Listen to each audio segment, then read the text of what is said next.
కదా, చిన్న లైక్ ఇచ్చి నాకు సపోర్ట్ ఇస్తారని నేను మీ నుండి ఆశిస్తున్నాను. నేను మీ నుంచి కోరుకునేది ఇది ఒక్కటి మాత్రమే ఫ్రెండ్స్. తప్పకుండా మీరు చిన్న కామెంట్ సెక్షన్లో ఓం సాయిరామ్ అని చెప్పి టైప్ చేసి వీడియో అయితే చూడడం స్టార్ట్ చేయండి. ఈ తల్లి ఈరోజు నీకు నా అంటే నా మీద ఎందుకు అంత కోపంగా ఉంది అని చెప్పి నువ్వు నన్ను ప్రశ్నిస్తున్నావు కదూ బిడ్డ. నిజంగా అంటే నాకు నీ మీద చాలా కోపంగా ఉంది. ఎందుకో తెలుసా, నిన్ను మార్చడానికి నేను ఎన్నో రకాలైనటువంటి ప్రయత్నాలను నేను చేస్తూ ఉన్నానమ్మా. ప్రతి సందేశం రూపంలో కూడా నీకు ధైర్యాన్ని నింపాలి అని అనుకుంటూ ఉన్నాను.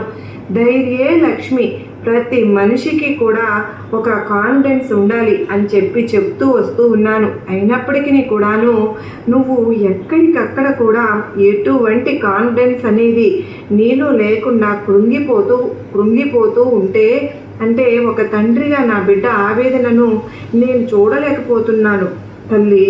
ఒక మనిషి ఎన్నో రకాలుగా కూడా ఉండవచ్చు. కొంతమంది నల్లగా ఉంటారు, కొంతమంది తెల్లగా ఉంటారు, కొంతమంది హైటుగా ఉంటారు, కొంతమంది హైట్ తక్కువగా కూడా ఉంటారు, కొంతమంది 6 అడుగులు ఉంటారు, కొంతమంది నవ్వితే చాలా అందమైన రూపాన్ని కలిగి ఉంటారు, కొంతమంది కొంచెం